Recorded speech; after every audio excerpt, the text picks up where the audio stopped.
everyone, I'm sitting around from Sparkling Memories, a place where you can build a healthy relationship with food, parents, and yourself. And today, what we're actually going to talk about is being a survivor. Keep it 100, because a lot of times we try to characterize things and don't want to actually say what we mean and mean what we say. Being a survivor is so important because in life we go through so many things, different emotions, from fear, from anxiety to depression to frustration, sadness, happy, and all the different things in between. And trust me, it's not easier for one person than it is for the next. It's all going to be complicated. But how you deal with it is the big difference. Because as a survivor, you could be talking about a natural disaster, whether you have lost something that was important to you, whether something was taken from you, whether it's a situation that you have no control over, or it's something that it just happened to be the wrong place, the wrong time. And a lot of us, it happens to each one of us. And it doesn't mean that this person always going to have to go through that and they're always going to have some problem. First thing you need to get is we're all human, okay? And when you go through different things, you are tested. You got to acknowledge what happened. You could decide to forgive and forget. You could decide to move forward. You could decide to address the issue. It all depends on the situation and what's going on. As a survivor, we learn different tricks. We learn about ourselves as human beings. We learn about our strength, our weaknesses. We learn about what triggers us. And we learn what is not for us. A lot of times when you speak about survivors, some people are thinking a medical condition. That could also be somebody in survival mode and they want to get better. If you get to a point where you always have so many things not going according to plan, and every time you do something, something else occurs and it deters you from your original plan, that happens also. What some people don't get is adapting to what's going on and reacting to what you think is important. Like I say, think is important because you can react to a situation that don't have anything to do with you only because it has something to do with someone that you care for. You don't have to be a participant in everything that comes your way. Sometimes it's okay to just walk away from the situation. And if it's to the point is on your heart, address it. A lot of people don't want to say address it, and I get it.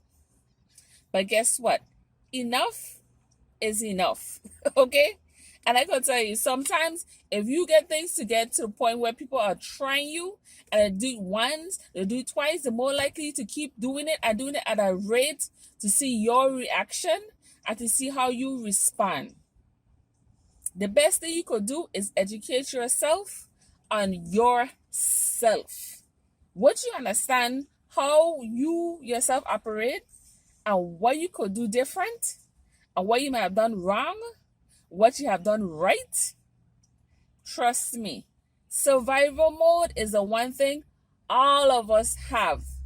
Now, some people tend to give up. They might take, I don't want to say something out of character, but it might be in that particular moment and things get out of hand, or it might have been a build up that some of us may not even know what's going on at that particular time. And it gets to a point where enough is enough.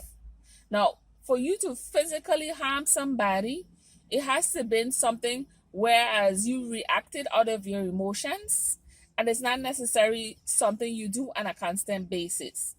Because when you're dealing with your emotions, I don't even know how to even put this into words that make even everyone to clarify. Emotions can take you from your low straight to your high. A lot of times, some of us need to talk to someone. Talking to someone helps when it comes to trying to get into that survival mode.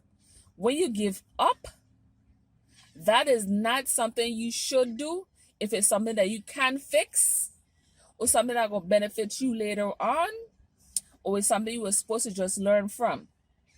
Because in life, we have people who are takers, we have givers, and we have people who just don't care.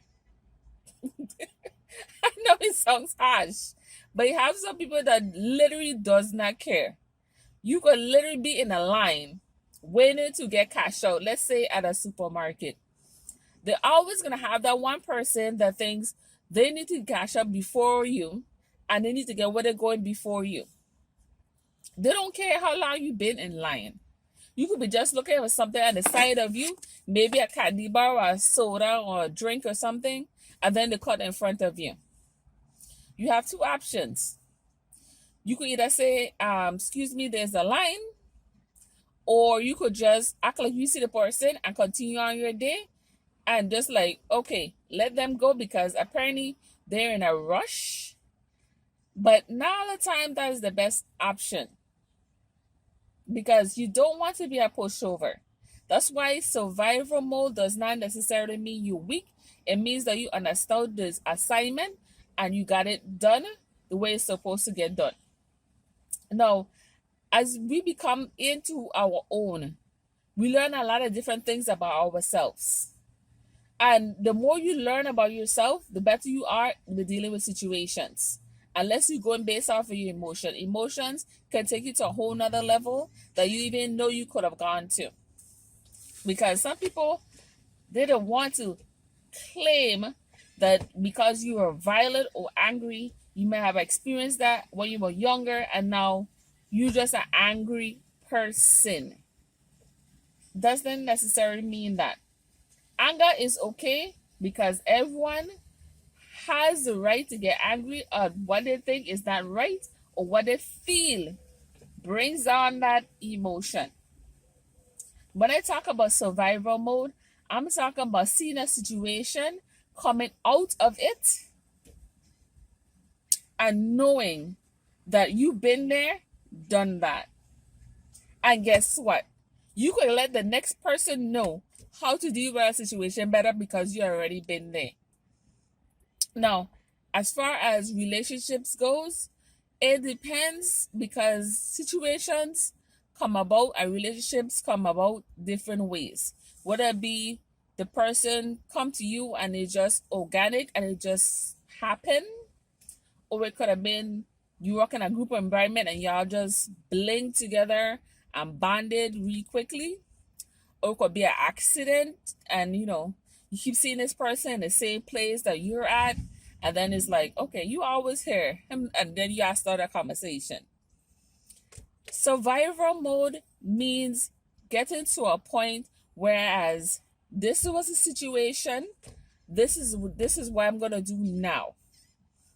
Now, as you get older, things become a lot more complicated if you haven't done things the way you feel they should have been done. Because in life, you can plan, but things happen according to the way it's supposed to happen. Say, for instance, you took a right turn.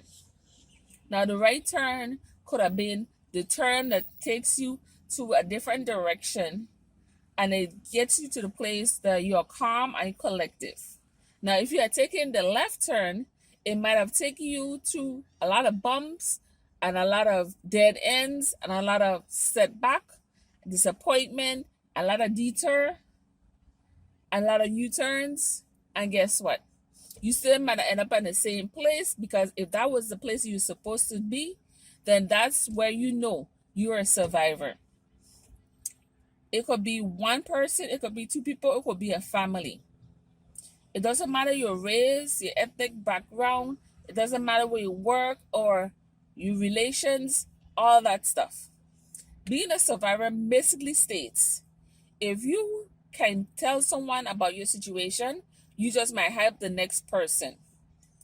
Knowing yourself is very important because when it comes to knowing yourself, you can better assist others. And if you can do that, then you're actually a survivor. It could be something simple. Say, for instance, you don't know how to make a cake, right? You buy one of those box cake from supermarket. Read the instructions. You realize that it comes with measurements. You don't have any measuring spoons. You don't have any measuring cup. So now what you do? You go to another store.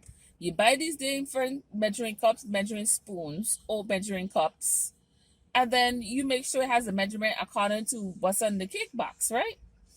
And you make sure you get everything you need from the utensils, the cake pan. What is it I use in them cake? Probably the oil, eggs, and then you have all those things incorporated.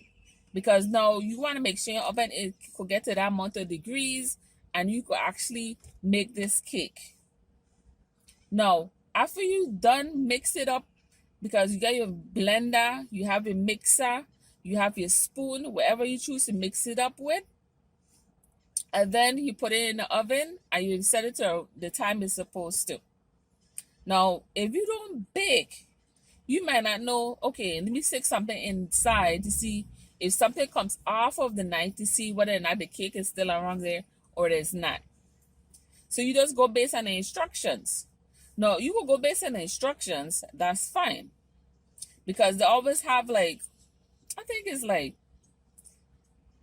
28 to maybe 30 minutes.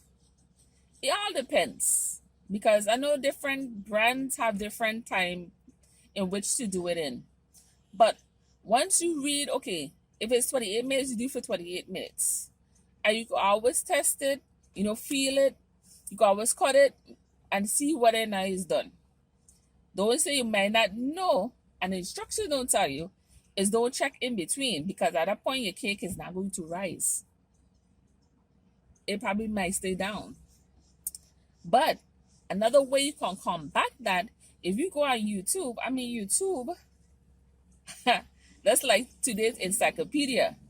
Everything is basically on YouTube. So if you don't know anything about it, you go there and you research it, you see what other people do when they did it, and then you take it from there. Once you accomplish making this cake, you survive that particular task, and that was to make the cake. So that made you into survival mode when you started doing your research, when you started to buy the ingredients, when you started to buy your measuring stuff, and did everything possible to make it happen. When you've done all the different steps and you come to accomplishment that, yes, I didn't know what I was doing from the start, and now I'm finished and it's over. What did you do at that point? You went into survival mode. You didn't just look at the box and say, well, I guess I can't make the cake. I don't have all the ingredients. I don't have anything to measure with. My oven don't go up to 350. Survival mode. So next time, this is Miss Sitara from Sparkling Memories.